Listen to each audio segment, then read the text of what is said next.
Have you ever wondered what true financial wellness really looks like?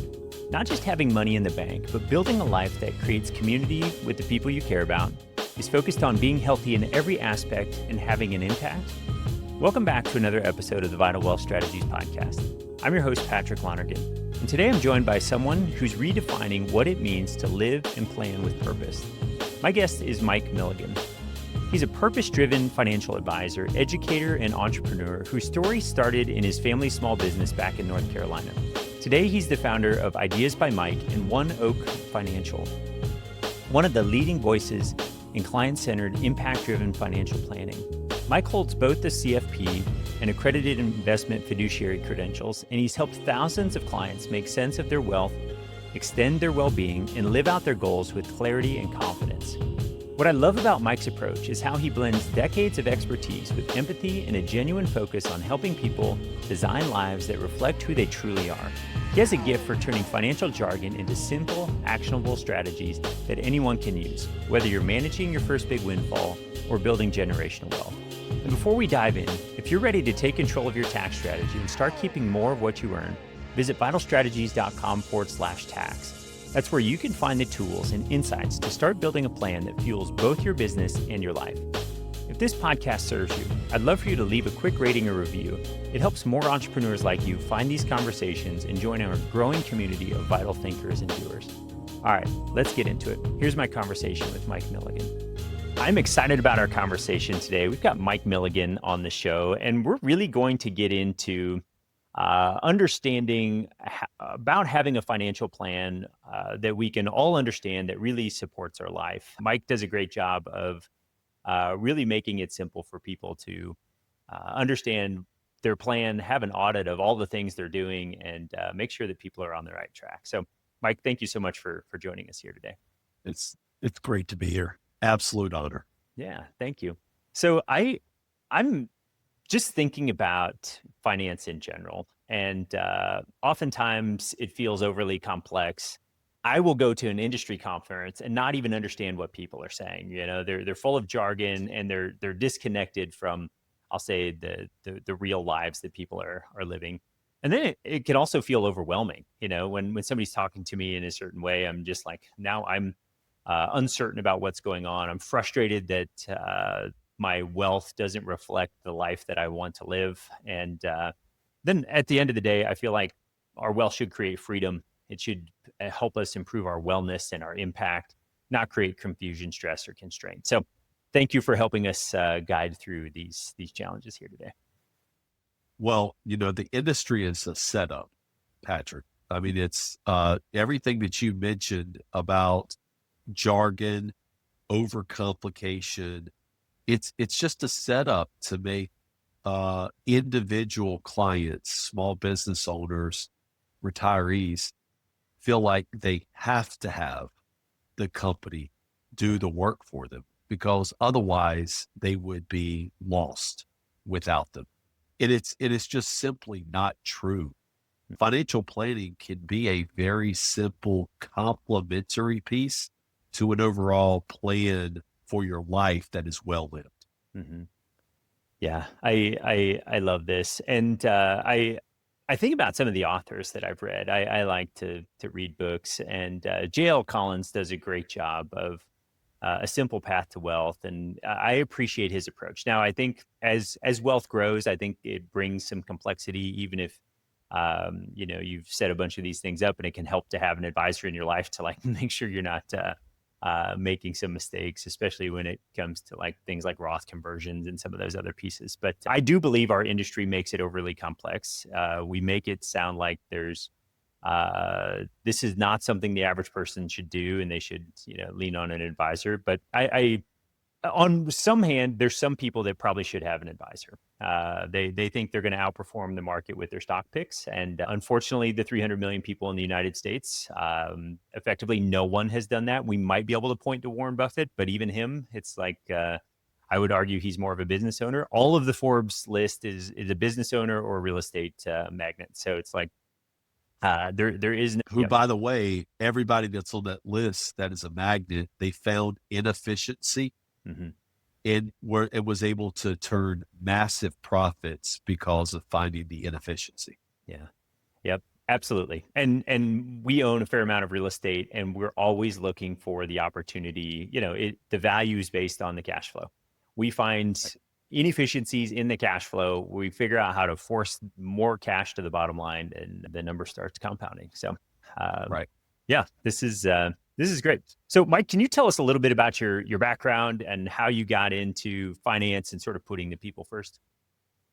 So I mean, I did college like Mhm. most people did with this understanding that I wanted to help people with money. I liked what it looked like, and that really went back to my upbringing when I was out of necessity. My grandmother had to become an entrepreneur.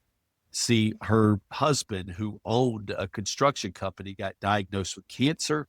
He soon passed away, and the stay-at-home mom had to now become an entrepreneur. And what she sold was something totally unique. She sold collard sandwiches, just fried cornbread with Mhm. collard greens in the middle, and she sold them around construction sites, at convenience stores, and eventually at our local annual fair. Well, a 3-day event where people would come. But what I really realized in looking back on her entrepreneurial spirit is that she sold love. Mhm. It just was wrapped in a couple pieces of cornbread with collards. And so I in my journey of helping her, because I was 11 years old when that started, I got to go with her to make sales calls. I got to go with her to pay bills, because when she was doing this, you would still take money orders or cash into the local utility company. Yeah. So I got to see like how it operated. One of the things that I noticed over and over again with her is just the relationship aspect of building a business. Well, one of those relationships happened when we walked into a bank. She was not well educated. In the bank that she walked into had a guy wearing a suit, a tie, and the only other person I knew at that time that wore suit and ties were preacher men, and I did not want to be a preacher. And so I was Sure. like, I want to dress like that guy. And so I found the Mhm. path to go work at a bank, and that was to go to college, get a degree. And then I got a job at a bank Yep. in their management development program. And for 10 years, I walked the halls, conference rooms, and trading floors of some of the biggest institutions in America. And that's how I learned that the system is rigged against individuals. Yeah. It's there. These companies are earning record profits. Look at the third quarter profit numbers that are coming out for big companies, Goldman Sachs, JP Morgan, Citigroup, right? Yep. And they're records. Well, how are they making record profits? They're making them off the backs of individual businesses and companies through trading and net interest margin. And they don't sit around their conference rooms talking about how to make a client's life easier. They sit around conference rooms saying, how can we profit off doing business?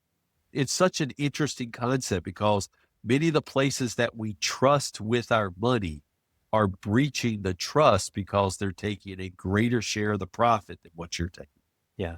Yeah, I appreciate that. And I think one thing that's really interesting, when we start looking at people's financial incentives and we start looking at the data around the decision making, all we have to know is their financial incentives, and it will start to skew the advice they give, right? And so when I think about, oh, I'm taking advice from somebody that now has financial incentives, the information they're giving me, even though they might seem like my friend, they might be, talking about and showing me how all of the decisions that I'm about to make are going to be in my best interest. I think uh, it's not always the case, and so I appreciate you bringing this to the light, because I don't think there's a lot of people in our industry shining the light on this.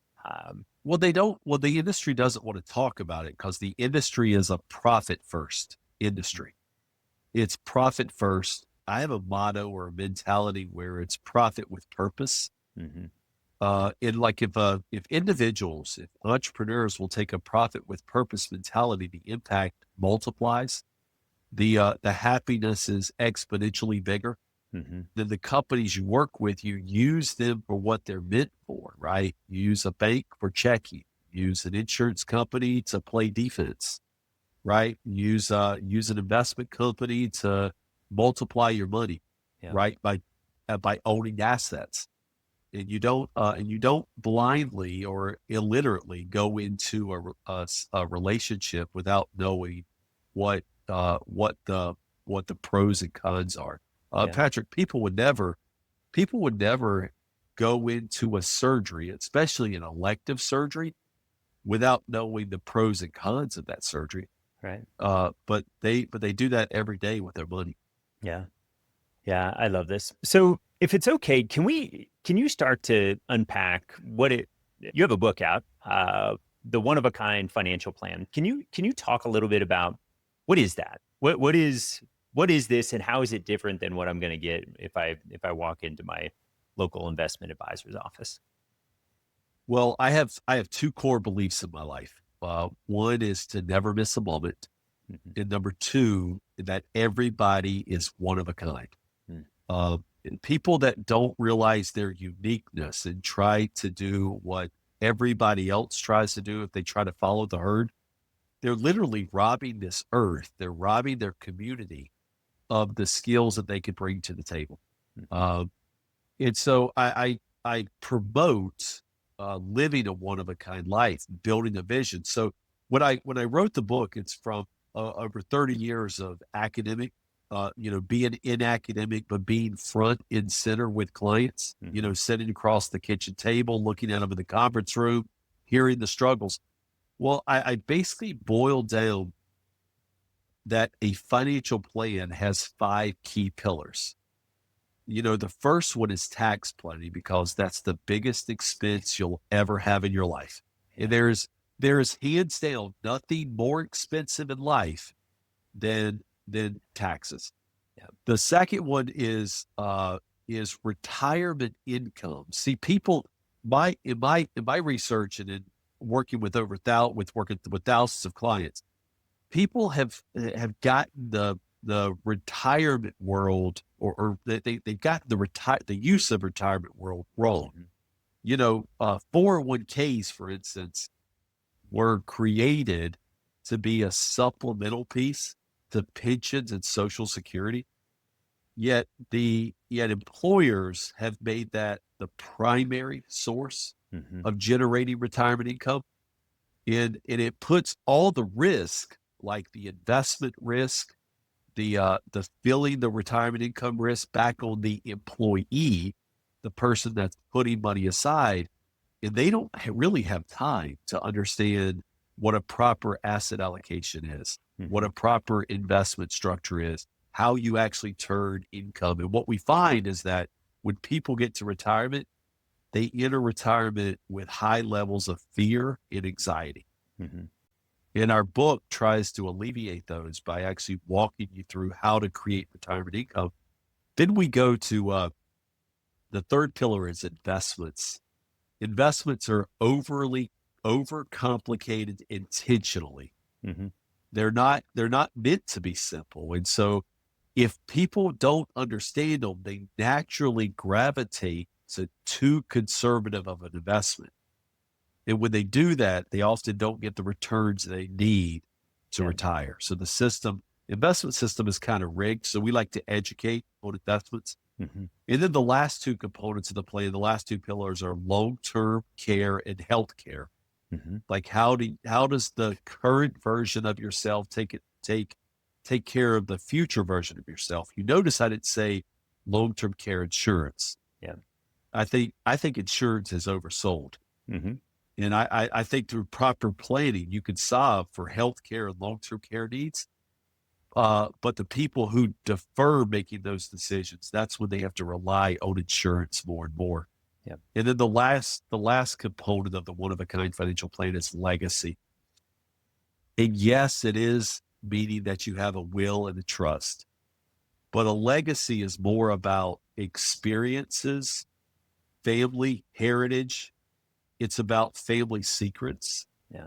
It's about making sure the next generation has the wisdom that you've accumulated, in that when you pass away, they really know you love them. And so we walk through those 5 pillars of those. But then what we also do in the book, the One of a Kind Financial Plan, is expose what a real fiduciary is. Mm-hmm. And you and I could talk about that for hours, but Yeah. we talk about what a real fiduciary is.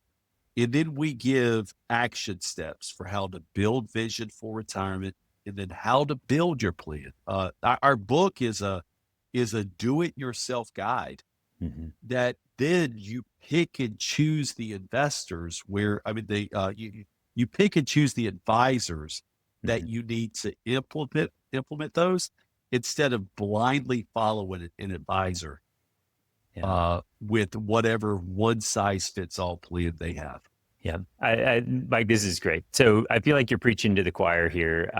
When you talk about, starting with tax and it being the most expensive thing, we couldn't agree more. It's the number one reason clients come to us. They're like, hey, solve the tax bill. And on average, we save our clients $280,000 of income tax on an annual basis. So it's like, yes, moving that needle makes an enormous difference. I've seen this illustration, and we've used it in the past, about a penny doubling every day and how many dollars that's worth at the end of 30 days. And it's a tremendous amount. I think it's like $12 million or something like that. Yep. But once you factor in tax, if you just take out 37% tax on all of that doubling, the impact you have, again, I don't remember the number, but it's a fraction of the amount of money. So the more tax we can get out of the equation and let our dollars work without that friction, the better. And then to your point on the fiduciary side, I think our industry has problems in general. I think the commission model, has its issues. It's like, well, is this best for me or is this best for the advisor? It's hard to tell because, again, you start looking at financial incentives and there's an issue. And then we look at the fiduciary standard where, I am paying a fee to get this service. Well, again, when the financial incentives don't line up with the advice, oftentimes if my goal is to pay down my debt, right? Now I might understand that financially it could make sense to leave that debt in place and go invest my dollars over here.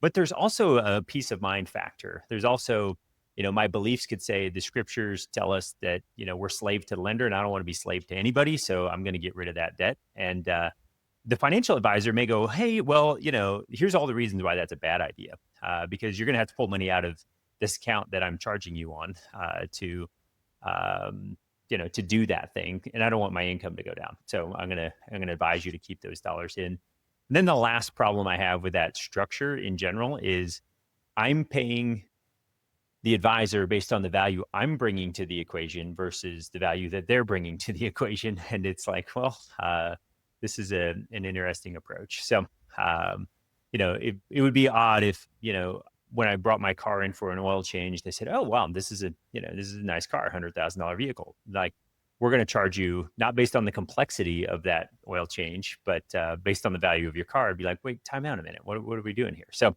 again, we could probably run down that rabbit trail for a while, but I love the direction that you're heading with your planning. So if you don't mind, well, I'll tell you, if I can elaborate on that just a minute, Patrick, is like, this conversation needs to be had more because change in the industry is coming.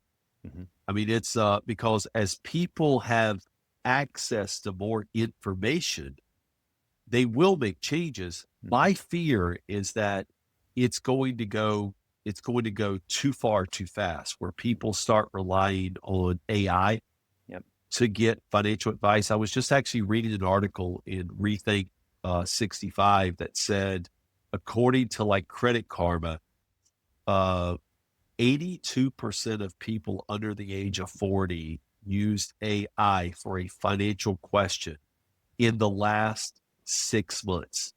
And this, in a survey surveyed over 10,000 people.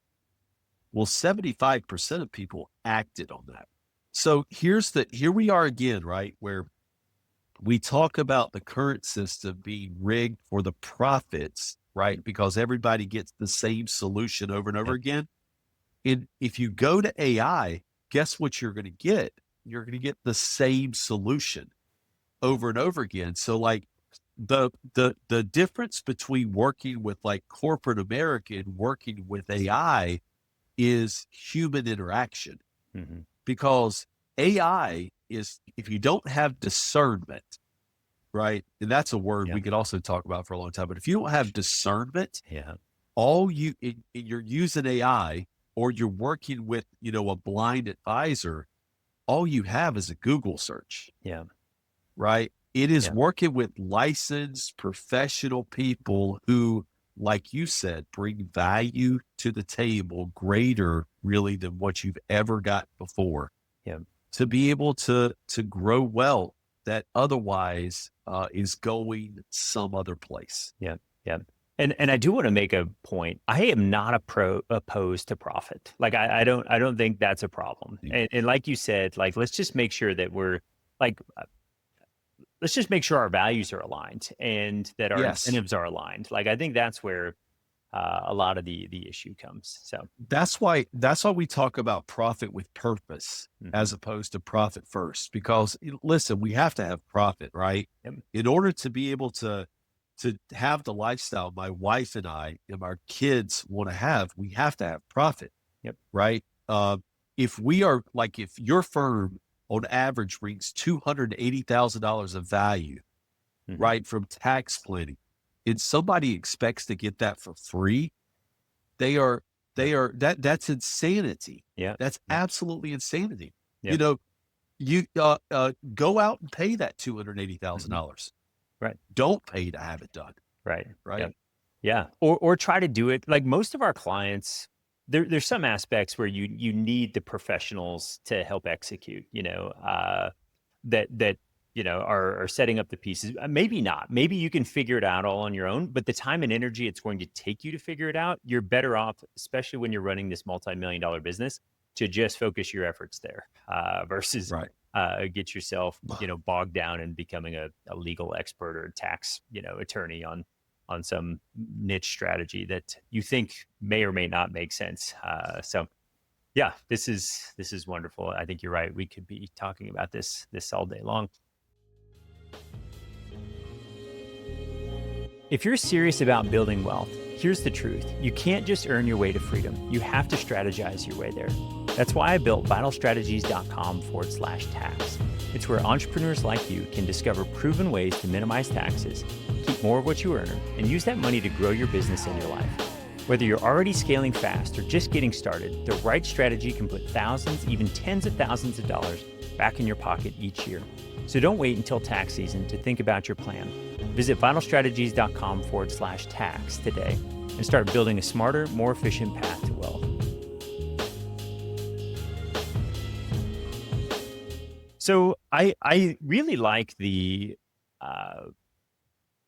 that you're bringing values to the discussion, right? Like you're understanding the values that the client has. So and that's I think done through vision and just starting to really build out those pieces. So I have a plan that's customized for me versus uh, getting the cookie cutter. So I want to touch on that. I also want to go back to your point on the AI thing and the value of having somebody in our lives that can help us. I can go to AI and I can have it, and I'm going to use a health fitness example, right? I can go find the right exercise plan, the right nutrition plan. But at the end of the day, I need somebody that, for most of America, to walk alongside me in that, right? I need somebody that can help me execute on that because I'm going to get distracted by this thing or that thing or not put the structures in place that are going to help me, be well from a fitness point of view. And so I think the same thing is really true on our financial lives as well. So I just threw a couple things out there. I don't know if you want to grab either one of those and run with it, but yeah. Well, I mean, like um, one of the problems, right? Whether it is our health, right? I mean, there's three things that I think people have that they should apply individually, not apply like a general based template to or AI to Right. is I think like the community, the places you want to spend your life, the Mhm. people you want to live with. I think that is so unique in saying no along the way is so important, Mhm. right? Everything you say no to creates an opportunity for yes. Like I'll tell you, like when we meet with clients, we have the ability to say no that we're not going to work with that client, just Mhm. like they have the ability to say no that they don't want our plan. Yeah. But in life, you could say no in a community, which would open you up to other opportunities. So health, right? Health is a thing that you either have it or you don't. Mhm. And those that don't have it, their only wish in life is that they had their health. Yep. Yep. And so you can you can waste the opportunities when Mhm. you have great health, or you could seize the opportunities. And the third thing I think that you can't really go to AI or phone in every day is what impact you're going to have in your life. Mhm. And so like if you like the impact, if you don't have a clear vision and the impact for where you want to go, you can't really go there. We actually, with that community health and impact, we call Yep. that chi, not like the Far East chi. Yep. We call that like retirement chi or financial chi. Yeah. You can kind of lease out or ask people to give you advice or strategies around other things, but the vision for your life can only come from you. Mhm. And if you create a vision around community health and impact, uh, what you can do in your life is like is unlimited. Yeah. Yeah, I love this. And Mike, you're talking about so many of the things that we think are important. We have this Yeah. acronym called REACH. Okay, the R's for relationships, E's for experiences, A's for advancement or growth, and I'm looking forward to getting into that. C's for contribution. Scriptures tell us it's better to give than receive, and then H is our health. We think there's three Yeah. components to that. It's our physical health, our emotional health, and our spiritual health. And so Spiritual. I love what I feel like you're touching on all of these things. And I think the truth is good planning comes from a solid foundation in things that truly matter. And I love that you're building all of this. So can we talk a little bit about, we'll call it financial fluency or learning the rules of the game? Because I think that's a key part. And you touched on, let's bring the knowledge to the people and help them in this process. So how important is it to bring clients along in the process? Well, you have to meet people where they are, Mhm. and everybody brings a different level of attached financial fluency where they may have heard 3 minutes of this podcast, right? Mhm. Or they may Right. have heard 2 minutes of a guy on a radio show, or they may have watched Susie Orman for 4 minutes, or, the guy at the water cooler at the office said, you know, invested Bitcoin, and they're Mhm. just bringing all these kind of things that to attach to them. And they're bringing snippets or sound bites they're trying to bring sound bites into their financial planning process. I believe in financial literacy so much as not only am I the founder of One Oak Financial and have written the book, The One of a Kind Financial Plan. We have a podcast, I guess, by Michael. I also I'm a lecturer. I Mhm. teach at Old Dominion University, Yeah. and one of the courses I teach is a non-credit course called Personal Financial Planning. It's a 6-week course that walks through the philosophy of money, cash management, debt management, budgeting, the defensive strategies you've got to have in your life, the Mhm. requirements like homeowners insurance and auto insurance and health insurance Yep. and why you have those. And then the insurances you should avoid. I teach that also. Then we talk about investments, like we go through how investments should align with time frame and risk, and then ultimately your goals. Mhm. And then we walk through like healthcare, long-term care planning, disability income planning. Yeah. And then we walk through building a will and a trust. I think like I so much, right, that I teach a 6 weeks, 9-hour course, right? That is perpetually running that has hundreds of students in it. Yeah. And I don't do that, by the way, I'm not doing that to build One Oak Financial. Yeah. I'm literally doing that because if you're going to negotiate with companies, right, for a mortgage, Hmm. if you're going to negotiate for to purchase a car or insurance or investments, you have to be equipped, Hmm. right? A football player that walks onto a football field in nothing but his cleats is ill-equipped to play football. Yeah.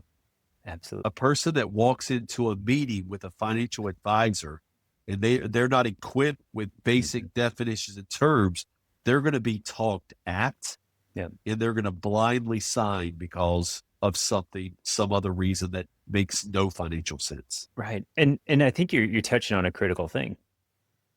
The course you're teaching to these college kids is probably the first financial education they've gotten in their entire lives. The education Right. they've gotten up to this point is probably watching their parents, who most likely have some terrible habits if we just look at the average American. Um, but they haven't proactively gone out and done anything. They haven't read any books on Right. personal finance or any of these other things. And so they're just wandering blindly out there and in the marketplace. And it doesn't turn out well. So I appreciate the fact that you're helping people lay that solid foundation of like, hey, let's get our PNC coverages in place, and make sure that we've got our homeowners and car insurance, and here's how to do that in a way that makes sense. Don't have an emergency fund so you don't take the lowest deductible possible, so you can save some money on your insurance premiums, things like that. The mortgage interest, behind tax interest is another compounding factor that can work for us or against us. If we're earning it, great. If we're paying it, it's a problem. And the fact that you're helping people understand the value of that cost is tremendous. So this is so good. I don't know if you have anything to add to sort of the state of our nation and how we fail to educate our society Ooh, on finance, but we might need to do another episode on this. But go holy ahead. cow. When you keep a people uneducated, then their dependency on you grows. Hmm. And it's in that, and you could say that for like true, like literal education. You could say it for financial education. You could say it for health, right? Hmm. If you create a dependency culture, people are less likely to revolt Yeah. or try new things or innovate.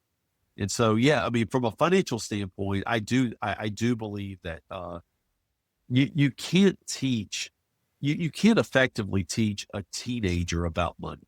Hmm. It's impossible. You can teach them a couple concepts, Yep. but they don't have experience with it. Right. And education without experience is nothing more than education. Right. And so, like, I think like education should be like I think employers should be, the personal financial planning class I teach is for college students, but it also is a class that you could pop into Hmm. as an adult Yeah. and come in. And I think like we built this course with the idea that in hopefully 2 to 5 years, it is like a core competency that an employer gives to their employees, Hmm. right? To try to get their financial life. It's almost like an employee benefit. Yeah. Like I want you to have your ducks in a row financially so that when you come to work, you're not worried or you're not out looking for another job. You're Hmm. not out, you're not out, talking to your insurance company in the middle of day when you should be, operating the code for our company or completing payroll or Yeah. dealing with our patients, right? So hopefully we will get to a world where, at least from an education standpoint with finances, that more universities like Old Dominion are willing to invest in adult education on Hmm. how to properly negotiate in this world of overcomplicated products. Yeah.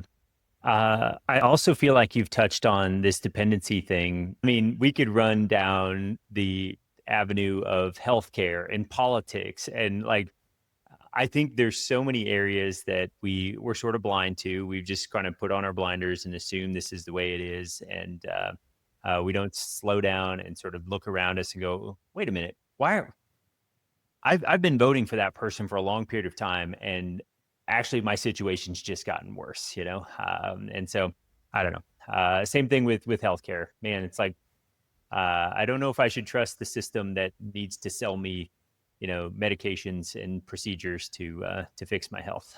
So I don't know.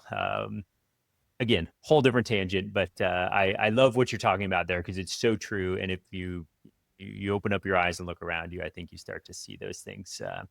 We're also a media world also too, right? And so most people who have their eyes open to this, especially in the financial world or the health world, when you have your eyes open to them, Yep. it's because you're not distracted by everything else out there. Mhm.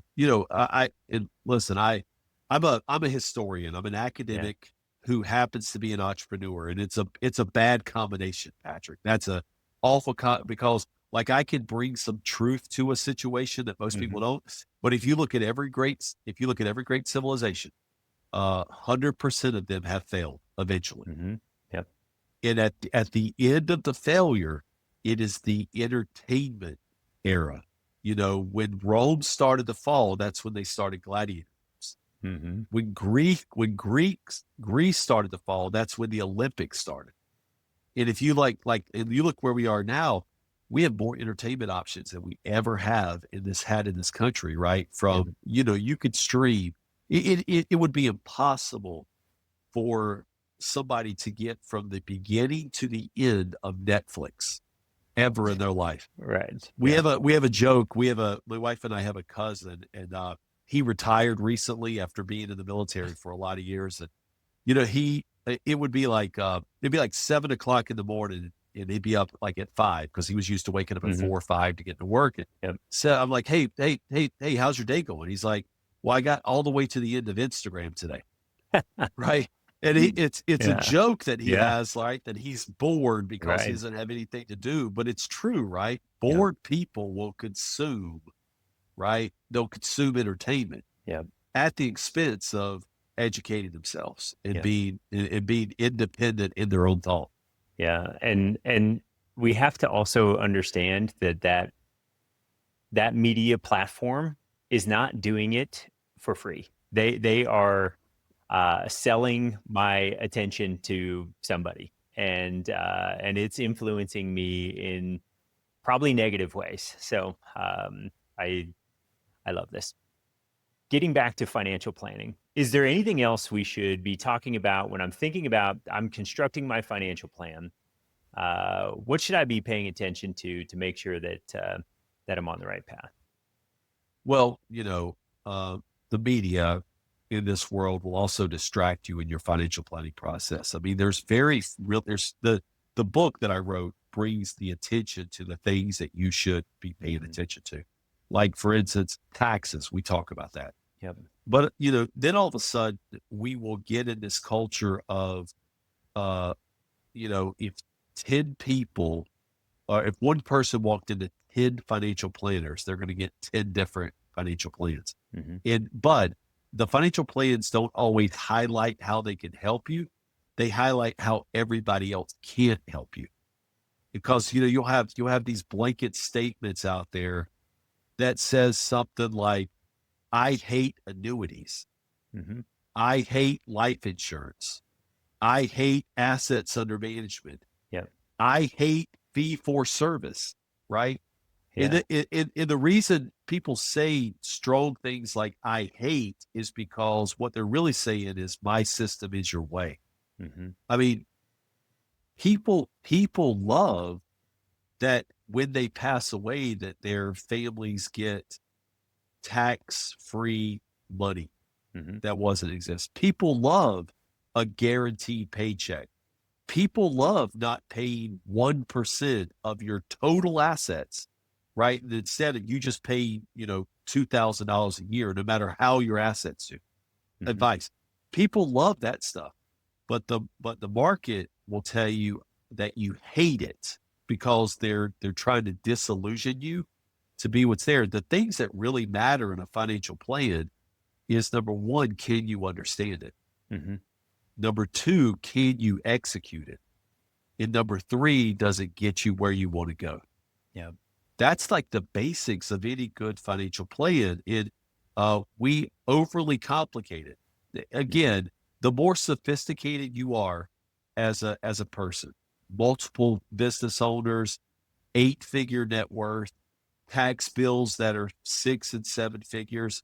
Yeah, there's a little more complexity there, but it still Hmm. comes down to those 3 steps. Yep. Can you understand it? Can you execute it? It doesn't get you where you want to go. Yeah. I love that. So good. And I also think that going back to media for just a second, because I think this ties in, Yeah. I think the the thinking that the media creates and it around what we need to have from a lifestyle point of view is a problem. I think consumerism is a problem. Now I'm a person that has plenty of stuff, but I'm also looking at this with my eyes wide open, going, I see what's happening here. I see this draw to like want to go buy a new fill in the blank because I feel like I need it. I'm missing out.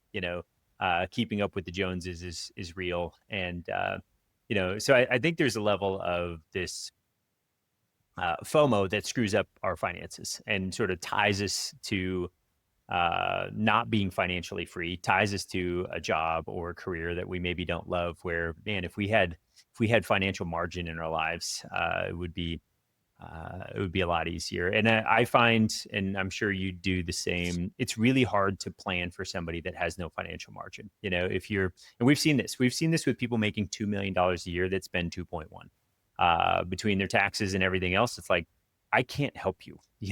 There's just not a lot we can do to build wealth to create financial freedom because you're not willing to bring our lifestyle down. Because there's always a nicer fill in the blank, bigger, faster, shiny, or whatever that we can go buy. That's why we see the billionaires, have a 300-foot yacht, and then their buddy gets a 320-foot yacht, so they go buy a 350-foot yacht. It's like, I promise that isn't going to, improve your satisfaction in life. So I think that's just a key piece too to think about. I don't know if you have any thoughts or comments to add to that. Well, like breaking it down to the basics, right? We in that personal financial planning class, we talk about in high strokes that you have to pay yourself first. Mhm. Because if you don't, and people of faith will say you have to give first. That's part of paying yourself Mm-hmm. first, right? Right. Let's not be crazy, right? Just because I'm saying pay yourself, that doesn't mean that you're not giving, Right. right? Yep. You give first. The Bible calls that first fruits, Mm-hmm. right? You give first fruits. You give both away, but you also to yourself for your future. There's a fixed expense, right? That everybody has in their life. Mm-hmm. There's every month it's going to be the same cost. And you have to put a percentage toward fixed expenses. If you have a Mm-hmm. mortgage, that's going to be pretty high. That's going to be Yep. 40 to 50% of your fixed expenses. Then there's the variable expenses. But at the end of it, in these 4 categories, paying yourself, fixed, variable, there has to be a margin. And it has to be, for most people, it has to be 10 to 15%, because if you don't have the margin, most people tend to overspend anyway. And if Mm-hmm. you leave margin, you leave some bluff to save something. But most people need a 10 to 15% margin in their Yep. income, Yep. because life happens. It Yep. just, and you got to be able to adapt to it without becoming a servant to the master, the Mm-hmm. lender Yeah. relationship. Yeah. You really have to focus on that. Yeah, I love that. And I think one thing you're highlighting here on the pay yourself first concept is it's something that's illustrated in the 401k. The 401k is one of those things that just sucks people's money out before it ever gets to their bank account. And shockingly, they get to retirement and they've got $1 million in their account. So it's like as many of those things as you can automate. If you can automate on the front end your savings account, your emergency fund, your brokerage account, as an additional source of liquidity, your retirement savings, whatever we want to build up that pool of cash. And then it gives you freedom and flexibility. If your boss is giving you a hard time and you hate work, quit your job. You have 6 months of savings in the bank.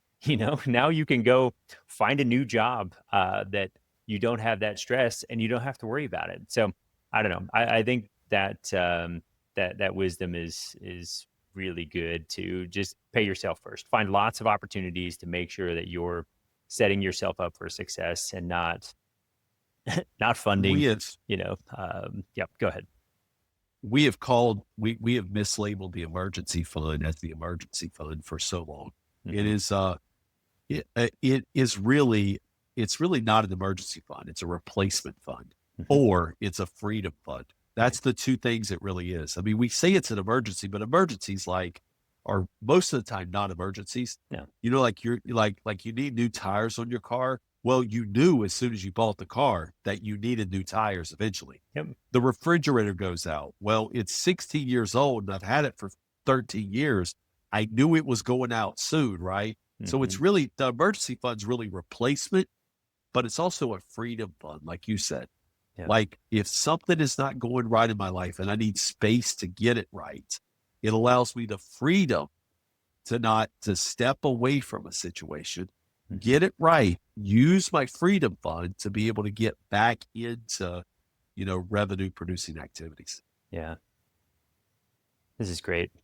Mike, there's so many things that we can talk about. I think, is there anything else we should look at? Because I'm just thinking of your book, The One of a Kind Financial Plan. I think it's a critical place for people to start. So many of the things we've talked about here, I hope we're opening up people's eyes to, like, man, there's a different way out there in the marketplace than everybody else that I've been talking to. So anything else we should discuss before we wrap up? Well, the only other thing I'd say is that, I don't think there's a substitute for wisdom. Mhm. And people just like I mentioned discernment earlier, but people, when you deal with your money, I would say you need to trust your gut. Mhm. Now, if your gut is uneducated, it's going to tell you that you want a donut, right? Yeah. But an educated gut will not crave a donut. It'll crave something that's actually going to provide sustainability to you. Hmm. Uh, I'd say trust your gut, but get educated. I Yeah. would say seek out opportunities, whether it's like the personal financial planning class that we teach at Old Dominion. If it's like something within your church, like financial peace, right? Hmm. If it's something out there, get educated, then trust your gut, but then do seek advice. Yeah.